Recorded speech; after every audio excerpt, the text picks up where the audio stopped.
Welcome to Tenacity with Sonia C, the podcast where entrepreneurs, founders, and ambitious professionals come to learn from those who have walked the path, navigating challenges and achieving success. Whether it's thriving in business, pivoting, scaling for growth, fundraising, or finding work life balance, dealing with loneliness, adversity, or overcoming personal struggles. Our guests share the insights and strategies that have empowered them to level up. I'm your host, Sonia, and let's get started.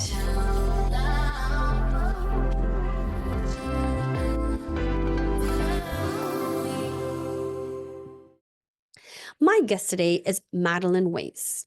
Madelaine is a Harvard-trained psychotherapist who has helped countless high-performing professionals master their minds and unlock success in their careers and lives. She's also the author of Getting to Great. Today, we're diving into a topic that so many of us struggle with but rarely talk about: confidence.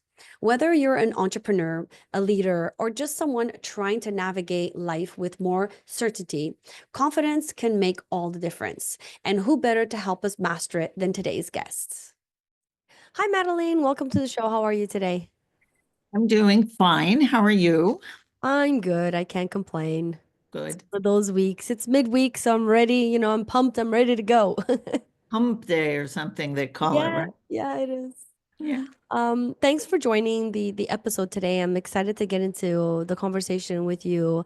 And we have lots to discuss. But let's get started with my first question. You've had a dynamic career. You're a Harvard trained psychotherapist, a corporate leader, an executive coach, and now an author. Was there ever a time when you struggled with confidence in your career? And how did you work through it? And did that experience shape the way you help others today? Oh my goodness. What a It's wonderful, it's a good wonderful. start, right? Wow. What it brought up immediately is that I didn't even know that I was smart Okay. until I was about 25 years old. Okay. A very early educational memory is like the first day of kindergarten. I went in and there was a little tricycle, and I got on Mhm. the tricycle and promptly just rode out the door into the hallway, and I was on my way. So I was a very sort of feisty little kid that way, who didn't necessarily indicate a high intelligence. And I remember like a teacher once even saying to me, "How can someone like your brother have a sister like you?" Oh, wow. It's kind of Yeah, neat. yeah. Well, yeah. But so in terms of confidence in any of that sort of thing about myself, that did not come until really late. I Yeah. think most kids, I hope, find Hmm. that out about themselves much earlier. Yeah. Yeah. That's a very good point, which sort of leads me to my next question. Many people assume confidence is something that you're either born with or without. But in your experience, how do you differentiate confidence from competency? Can someone build confidence even before they feel fully competent? Yes. In fact, I don't think that, I think it's an error of thinking that people think that confidence Mm. means you have all the answers and that you don't have any doubts and that there's nothing more for you to learn and therefore you're all. I don't think it means that at all. And what I would propose is that without being 100% competent, Mhm. to use the wording that you proposed, if one has a feeling that whatever it is, I'll figure it out somehow. Mm. To me, that's how I would define it. that self-assurance that even if you don't have all the answers, even if there's something coming down the pike that you never saw before, even if you doubt how Hmm. you're going to manage or approach or master the challenge, it's a feeling, I'll figure it out. Mm. So how did you overcome your lack of confidence? I don't think I knew that was that, Mm. but I can remember vividly this moment. Um, and then I was in an honors seminar and I gave a presentation that I had worked on with the Massachusetts Veterans Court Clinic. Um, and so I gave the research findings. And when they wrote up my recommendation afterwards, they said something like, "We doubt that she even knows how brilliant she is." And it was true. It was true. Wow. And Okay. then I started, you know how they say there's something called the reticular activating system. And what that's about is if you bought a certain kind of car and all of a sudden you started noticing them all over the road, Hmm. that's about your reticular activating system is now primed to notice things. Mm. So once that brilliant thing happened, then I started like hearing it over the course of years in different settings. Mm. I started hearing that whatever that, there's so many different kinds of intelligence, but whatever was the one that I had, I started noticing that it was being noticed Mm. in a variety of places. And now I'm at the point sometimes I'll produce a document or like I'll be working with a client and I'll ask a question and the client will say, "That's a great question." And I'm like, "I know. Wasn't that amazing?" It's like I feel like I'm channeling some higher intelligence. There's just something that happens, not all Mm. the time. And I have great areas that I don't know anything about. And Mm. fortunately, I'm a hungry, hungry learner. So I tried to learn about all the things I know nothing about, which is mostly everything. But Yeah. there's this like one area that is different. Right. I mean, I get your point and I'm thinking about it and I like personally, I always associated confidence with how smart I thought I was.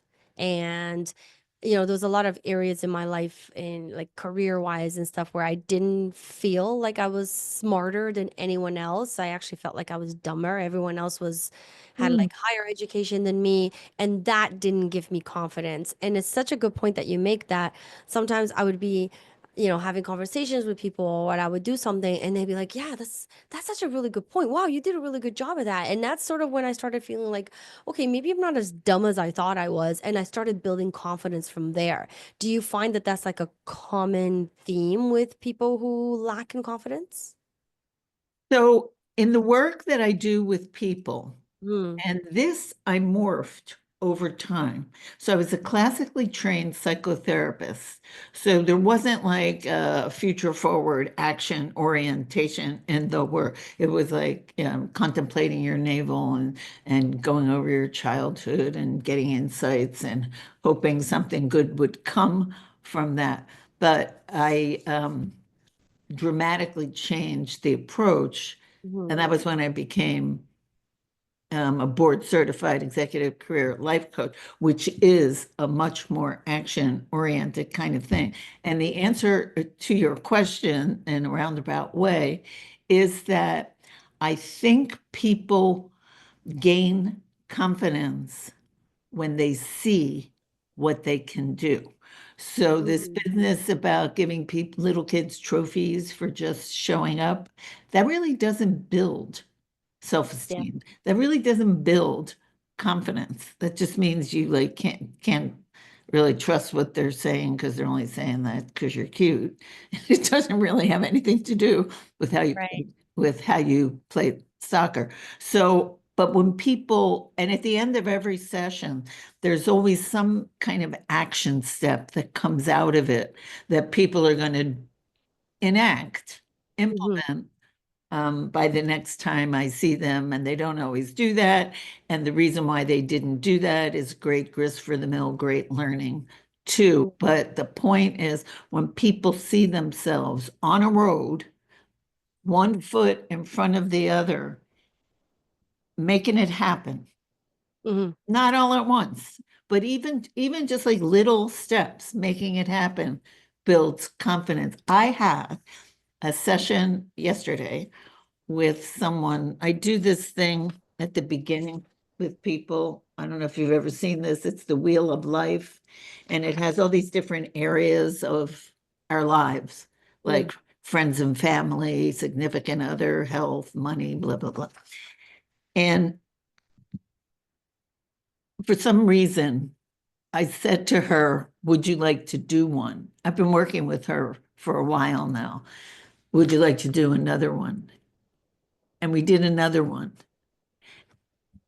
And her numbers so changed in a positive direction that both of us just sat back and went, wow. And then she brought up some other issue that's a very serious, important issue in her life. And she said, geez, I don't know if I'm going to be. I said, whoa, look what you just did. Yeah. You can do that. So it's not about what you hope or wish or think. It's about what you do and what you see yourself doing. And when you see yourself doing, you begin to feel like I can figure whatever it is, I'll figure it out. So I want to go to a point that you just made, which is you brought up the point that like now, kids, everybody gets a trophy or a ribbon for showing up and participating. So Yeah. what kind of a generation are we raising now that this is sort of like the norm in schools for young kids? Are we building like if in sports in school there's always a team that wins, there's a team that loses, and the team that wins the trophy, and the kid that does the best play wins something. So now that we're giving everybody ribbons and for participation, what kind of a generation are we raising, and are we going to end up with adults that lack serious confidence, do you think? Unless they are lucky enough and able enough and supported well enough Mhm. to build it this other way, we're saying. Yeah. So it is possible that that can still happen, but that they can get a real gauge on how they're doing in other ways. So if we want to be positive, we can think like that. Maybe. So when I was young and I was in school and we were winning trophies and being competitive, that was great, right? That was Yeah. a good thing. It's funny. I gave a talk, and there were a lot of men in the room too, and you'll see why I said that, because you think that they're more, some people would think they're more at ease with their competitiveness than the girls are. And I was making the case that both cooperation and competition were separate motivational systems, both Mm, buried, hardwired separately into our brains. Therefore, each of them seeking expression and satisfaction. And boy, did they take off on that. They were saying, I can't tell you how many times I felt like ridiculed or embarrassed for being competitive. mm. And even men were saying that it was like such a gift to them Yeah. to hear that it's healthy and normal. It really surprised me. Yeah, I think like today's society just it's not acceptable. Being competitive is sort of something that's a turn off. Like it's not something that Right. you should do, especially like with young kids. But I agree with you. Like I think it's healthy to do that because I mean my sisters have kids and I know a lot of people that have kids, and I'm always thinking to my mind in my mind I'm like, are we raising just a bunch of kids that are going to like lack in all of these skills because they're not being taught the way that generations ago were, and they're not having that competitiveness. So we'll see what happens in a couple of years, I guess. Earlier today, I was working with a young man, and he and I noticed together that it was so easy for him to do enough to just get by, Mm, that that's pretty much all he's done, and it's kind of working. Well, he's about 35, let's say. okay. Um, and what I began to talk with him about is that what seemed missing completely was the joy and the satisfaction in reaching higher, Right. not necessarily for a particular consequence, Mm, not because someone said you had to, but just for, I mean, this sounds so woo-woo. I almost can't believe I'm going to say it, but I'm going to say it. Like the joy being in the journey, yeah. that he could do something, that he could compete, that he could work a little harder to do a little better for the fun of it. Mm, And I explained to him that a lot of people will come to me and they'll be like depressed, let's say. They're just down in the dumps. And they think it's because they hate their job or they hate their spouse or it's all too much or this.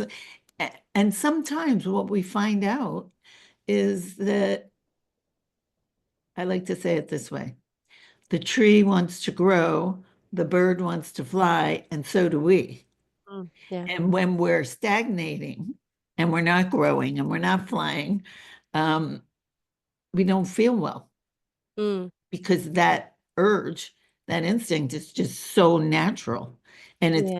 so being denied when people are just sort of getting by and not really stretching themselves and not really growing. So those kids you're talking about, if you get a trophy for doing nothing, it reminded me very much of this man Mhm. that I worked with today, because he did okay, and it wasn't a big effort for him. He did okay, but he's like, we were using the word meh. Like Yeah. it's like meh. Anyway. Well, let's talk about your book a little bit, Getting to Great. In the book you introduce a five-step strategy for work and life. If someone feels stuck in self-doubt, which steps should they focus on first to start building real confidence? I have a whole section in there on this thing I call tick, which is the inner critic. And I just love calling it a tick because Mm, it's like that. It's just like, it's like a tax, like a little bug, mhm, right? And I think what's important is to sort of concretize that voice that way mm, and make it an it, make it a thing, so that we can stand separate from it and assess whether it's making sense. mm. It can be there, it just can't drive the bus. It cannot make decisions about our lives or about ourselves or anything else. It should have no decision-making power. Right. So it has to like sit in the back seat. So, And is there a yeah, technique for us to practice to make that sit in the back seat? well, you probably know a little bit about mindfulness. Yeah. So mindfulness is perfect for this. So it's this idea where like you're paying attention on purpose in a particular way without any judgment. So when the voice, the noise, the self-criticism begins, you don't try to get rid of it, Hmm. because what we resist persists. It'll just fight harder Mm, okay. to, to stay. But what we do is we notice it. So you get to the point where it's like, oh, that again. So you're aware. Yes. And a lot of people aren't. You know why? Because they're not separate from it. So they're not observing it. Yeah. It's it's like who they are, they think. And it's not at all who they are. But it feels like, and just because you're saying it, Mm-hmm. you think it's true. Yeah. And the more you feel it emotionally, the truer you think it is. So if it's like they say tagged emotionally, this negative self-talk. Mm-hmm. So we really have to practice, to use your word, it's the right word, practice, practice, practice, separating from it so that we can look at it. Mm. And I like to think that, we can even like negotiate with it. Okay, you have 3 minutes and then you're done and I'm getting on with my life. Yeah. Okay, so we all have an internal dialogue that can either lift us up or tear us down. I think everybody has that little voice. What's one common mental script you've seen hold people back, and how can they rewrite it into something empowering? Well, a lot of people like maybe have an idea that they want to do something, and there's the voice goes, nah. Mm-hmm. And that voice is actually protective. And I think a lot of people don't realize how protective that voice is. What that voice is really trying to do is not necessarily to hurt the individual, Mm-hmm. um, as much, I think, as to help keep the individual safe. Mm. So they don't venture out of their comfort zone and people don't make fun of them and they don't fail and everyone doesn't see it. And maybe they invested in something, so it cost them money. And, so it's protecting from whatever dangers lie outside of the comfort zone. Now, in our comfort zone, there might be things that are not comfortable at all, but we're practiced at how to deal with them. Right. But the naysaying voice, that Debbie Downer in there, Yeah. is really trying to keep us from venturing out. Right. But in my 5 steps, the GREAT, excuse me, the E is to go exploring out there and see what's possible. And maybe there's something out there that you never even thought of, Mm-hmm. a way to live. So what's an example of exploring? Well, again, that just happened today. I was working with somebody who's changing jobs, Mm-hmm. and he realized that he had himself pegged in a certain way, but that his skill set actually could parlay into all different kinds of analyst Mm. work. Right. And so his action step at the end of the session was to explore those, to actually find out what kinds of jobs that he never thought of himself as doing are out there for him that his particular skill set would be pretty good for. Mm. Got it. Yeah. So you've worked with high level executives, professionals, and entrepreneurs. How can someone maintain confidence when they're in a room full of people who intimidate them, whether it's at work, networking, or a high stakes presentation? I'm back to do it. Courage doesn't mean that you're not afraid. Right. Courage means that you act despite your fear. Okay. And confidence is the same. Confidence doesn't mean that you don't feel afraid or that you don't have doubts or Right. that you don't want to hide under the table if you could. Confidence means you speak up anyway. Okay, that's interesting you said that because I never really related that to confidence. Like I'm an introvert and I'm always in networking and I'm talking to, people that have been CEOs for way longer than I have, and it's very intimidating. And I always tell people that I'm shy, I'm not so super outspoken, but I know when I'm in those situations, I have to just like step out of my comfort zone and just be brave to do it. But what you're saying is what I'm How do really you feel afterward? I feel good. Like it's like a rush. It's like a rush that comes over you. But then it goes away. You go back into like your normal shell.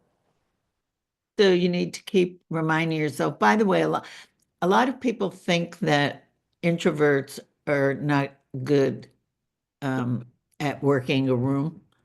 No, I disagree with that. I think we are, but it takes a little bit of extra effort.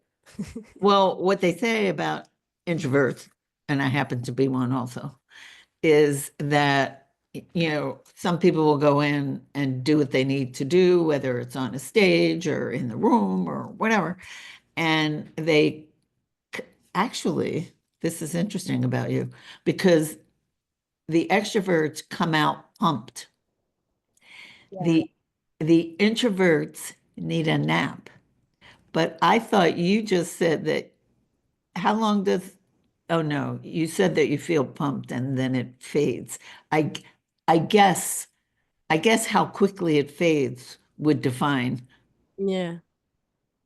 Like I what do feel this sense of like rush and I feel really good. I'm like, wow, that was so good. I feel like really confident. do But you feel tired afterwards? no, well, a little bit. I mean, I do want to like go off into a corner by myself and not have anybody like overwhelm me too much. And if I do, like, I'll still do what I got to do, but then I go home alone and I process, right?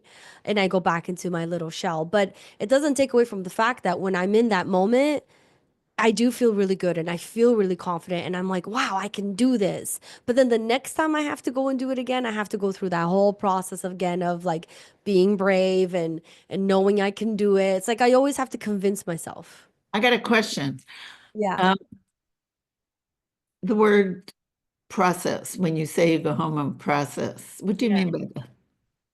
If I don't go through what I call that process, I won't be able to sleep at night because my brain will just be on. It'll be thinking about a million different things that happen through the day. And I spoke to this person and I used this word. I should have used that word. Like I I'll was size the I but was just gonna ask you, is there any woulda, coulda, shoulda? yeah. Oh yeah, for sure. Okay, so language is everything.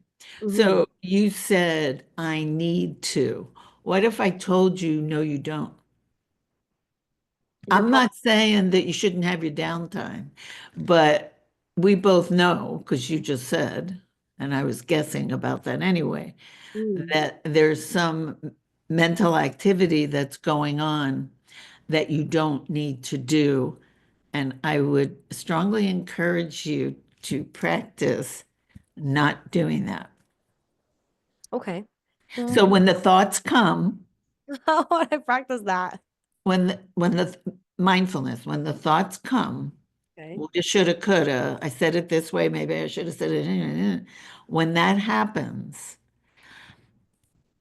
you know, one of them might actually have something to it. And if you can know the difference, Mm, you it's okay to learn. But right. I think what people do more of is second guessing and going over it and over it. And that really undoes the gains to your confidence that you would have gotten if you put a period on it sooner. Mm, So you don't need to do as much of that as you think you do. I hear that you need quiet, but what that part of the process is not quiet right. and it's depleting. Okay. Got it. Yeah. I'm gonna Yeah. have to practice that. Yeah. It's gonna be hard. I'm not gonna lie. Of course it's going to be hard because we have these habits of the mind that Yeah. almost have a life of their own. And that is why we need to start noticing them so we can stand separate and look at it and say, I always thought I needed to do that, but you know what? I'm going to see what happens if I don't. Yeah. So that actually comes up to my next point that I had. We think a lot that, oh, I'll take action once I feel confident. But often confidence comes from after taking action. So Yes. how do you coach someone on who's stuck in this way of feeling where they're just recycling? Well, like I said, they all come up with something, an action step at the end of every session that grows out of whatever it is we talked about in the session. So they commit to it. Hmm. And there's no way for that to lose because either they see themselves do it, and that's strengthening, Hmm. or they didn't do it, and then we learn about what the blocks are. Right. So that's why I love Mm. using this idea that Like you have to, it's something that you have to keep practicing and working on. so the A in great GREA is action. Okay. And William James said, action doesn't guarantee happiness, but there's no happiness without it. So Uh, I'm a big fan of A for action mm-hmm. because it there's so much fruit from it, you know. And I also feel like, getting out of that vicious circle that that is sort of like our habit is part of that, right? Like it's hard to get out of that because that's just like you said, the brain wants to keep you safe, wants to keep you in your comfort zone and not go out of that. So you just kind of live in this vicious circle almost all the time. Right. And try not to die of boredom. So there was this family therapist, Salvador Minuchin, who died recently.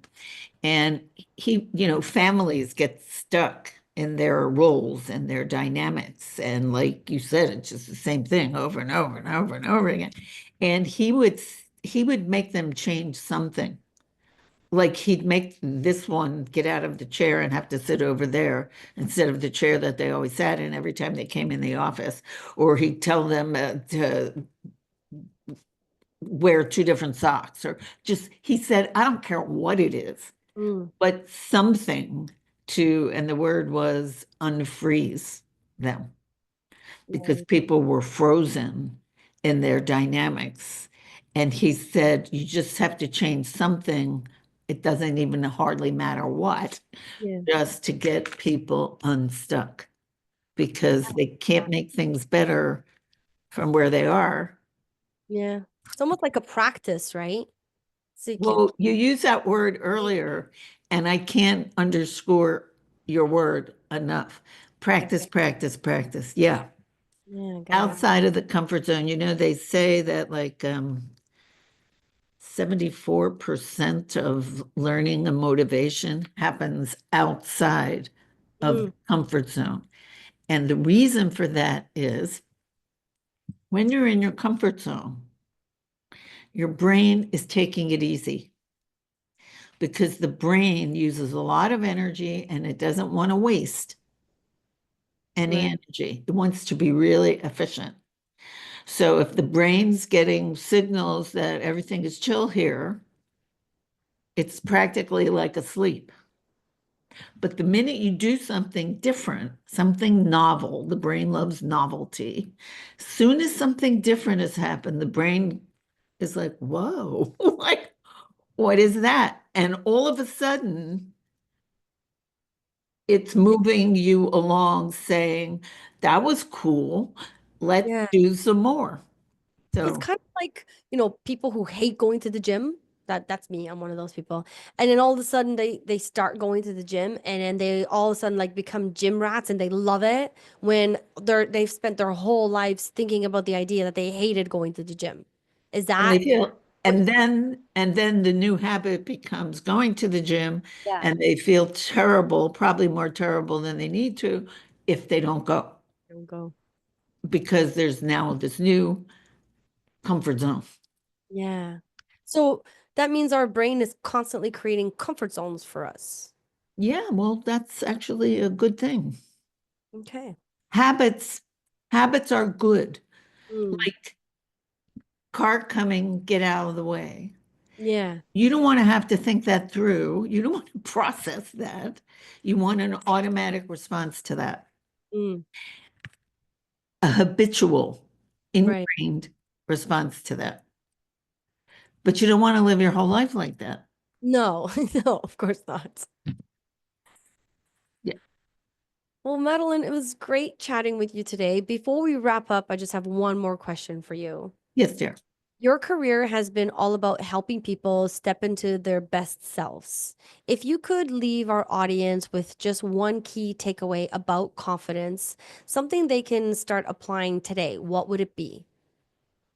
Well, we talked a lot about the inner self-talk, but the Hindus have a concept called good company, Mhm. and it isn't just about the people in our lives, but it is about that. But it's also about the books that we read, the music that we listen to, the foods that we eat, and that should be what we bring in should be the finest quality we can muster. So the thoughts in the head should be high quality, Wow. and also the people in your life. So we didn't talk that much about that, but I want to say that if Mhm. you have people in your life who inspire you, maybe as role models or maybe in their kindness to you and their admiration for you, that they can appreciate your strength, all of that would build confidence. Wow. So bring in good stuff. Yeah.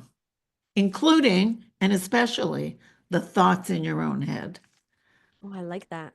That's powerful. Yeah. Yeah. Well, Madeline, thank you so much for joining me. I know the time went by so quick. This was a fascinating conversation. I really Well, it was a pleasure for me, and I appreciate you and your listeners. And if anybody wants to reach out to me for a free strategy session to talk about it in their own context, I would be happy to hear from. awesome. I'll put all of your information in the episode. Thank you. Thank you so much. I appreciate your All time. right. It was fun. Thank you. Thank you. I want to thank Madeline for joining me today. I think one of my biggest takeaways today is that confidence isn't something you're just born with, it's something you built. And often, the biggest thing standing in our way is just a story we tell ourselves. Madeline, thank you for sharing your wisdom, your experiences, and these powerful mindset shifts with us. And that's a wrap. To our listeners, thank you for joining me on this journey of learning, growth, and inspiration. Don't forget to subscribe to this podcast on your favorite platform and connect with our community on social media. I'd love to hear your feedback, so leave a review and let me know what topics you'd want to explore in future episodes. Remember, the future belongs to those who embrace challenges, adapt with tenacity, and keep pushing forward. Keep growing, keep pivoting, and most importantly, stay tenacious in your pursuits. Thank you for tuning in, and I look forward to bringing you more insightful conversations in our upcoming episodes. This is Sonia signing off, but as always, keep chasing your dreams with tenacity.